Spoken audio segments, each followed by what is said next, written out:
ternyata ada 4 versi lukisan Mona Lisa zaman Renaissance. Teknik sfumato-nya bagaimana? Mari kita lihat.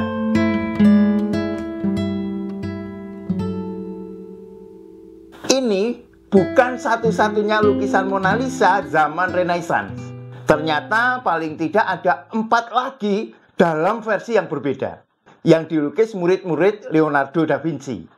Saat itu praktik murid mencontoh lukisan gurunya adalah lazim. Da Vinci sebagai guru, sebagaimana guru lukis lain, juga biasa ikut memberikan goresan contoh pada karya murid-muridnya. Lukisan Mona Lisa yang ini dibuat oleh Sallai, murid kesayangan Leonardo. Berbeda dengan karya gurunya yang mulai digarap sejak tahun 1503, karya sang murid tidak sepenuhnya dapat mewujudkan teknik sfumato. Sfumato adalah cara peremangan antara satu objek dengan objek lain sehingga objek yang ada di depan tidak tampak seperti tempelan.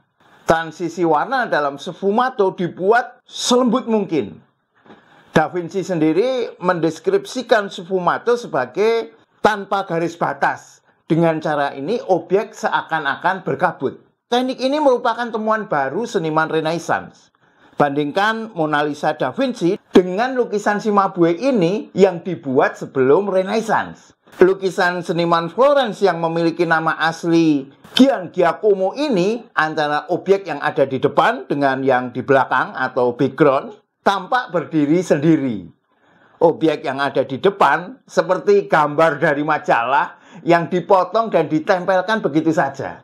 Sfumato Mona Lisa Sallai ini memang belum seperti Mona Lisa koleksi Museum Louvre, tapi sudah jauh lebih halus ketimbang lukisan Cimabue. Oh ya, sedikit tentang Sallai ini ya. Inilah wajah pria kelahiran 1240 yang memiliki nama asli Gian Giacomo Caprotti da Oreno itu. Drawing ini dibuat langsung oleh gurunya, Leonardo da Vinci. Ia memang sering menjadi model gurunya, termasuk untuk lukisan Saint John the Baptist ini. Baik, mari kita masuk ke versi Mona Lisa yang lain.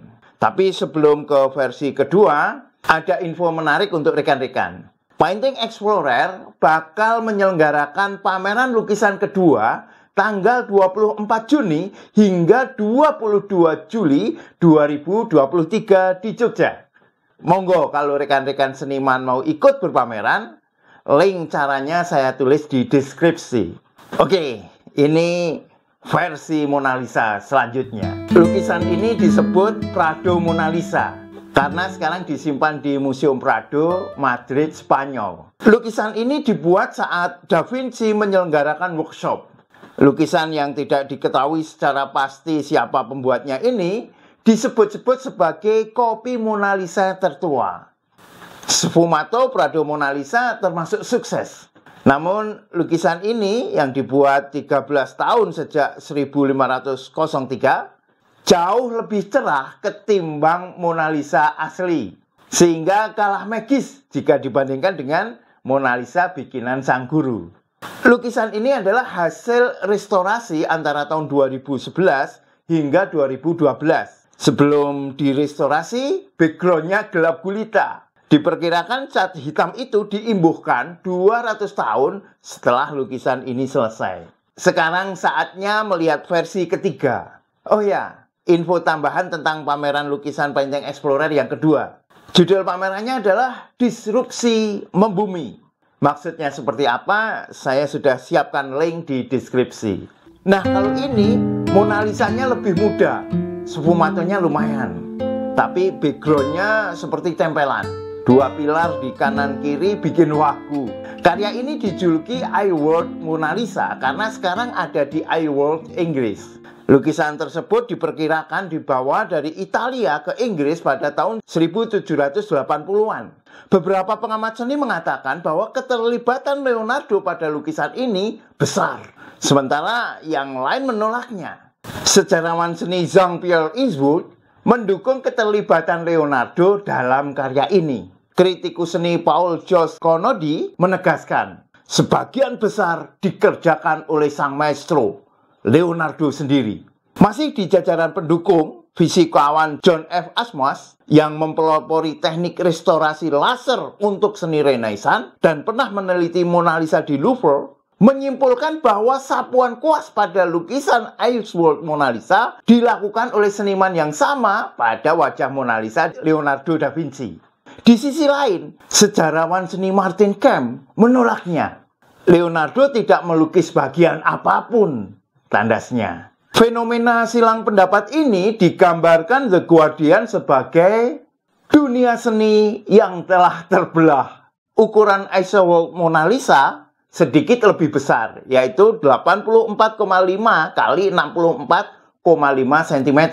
Sedangkan Mona Lisa di Louvre 77 kali 53 cm.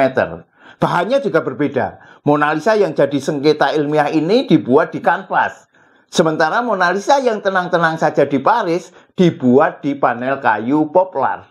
Nah, sekarang kita lihat kopi Mona Lisa yang paling terkenal. Mohon maaf, saya selingi informasi lagi. Dalam pameran lukisan Painting Explorer kedua, jika rekan-rekan ikut, bisa menjual lukisan. Alhamdulillah, pameran lukisan Painting Explorer yang pertama, ada beberapa karya yang terkoleksi kolektor.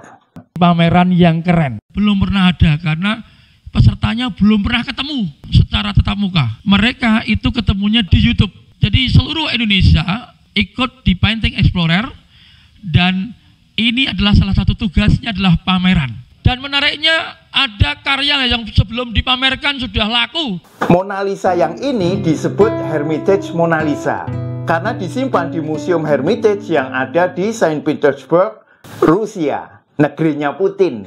Sfumato lukisan Mona Lisa Hermitage nyaris sama dengan Mona Lisa Louvre. Bentuknya sangat mirip, bedanya ada dua pilar yang tampak sedikit di latar belakang. Akan tetapi, analisis ilmiah menyebutkan lukisan ini dibuat lebih dari seabad setelah Leonardo wafat. Karena dalam lukisan ini mengandung kimia barium sulfat yang belum dikenal pada zaman Leonardo. Itulah kopi Mona Lisa pada masa Renaissance. Jika membahas masa setelah itu tentu lebih banyak lagi, termasuk parodinya. Jika rekan-rekan ingin belajar seni lukis, join kampus seni lukis Painting Explorer. Ikuti juga pamerannya. Gabung ke YouTube membership Painting Explorer Channel.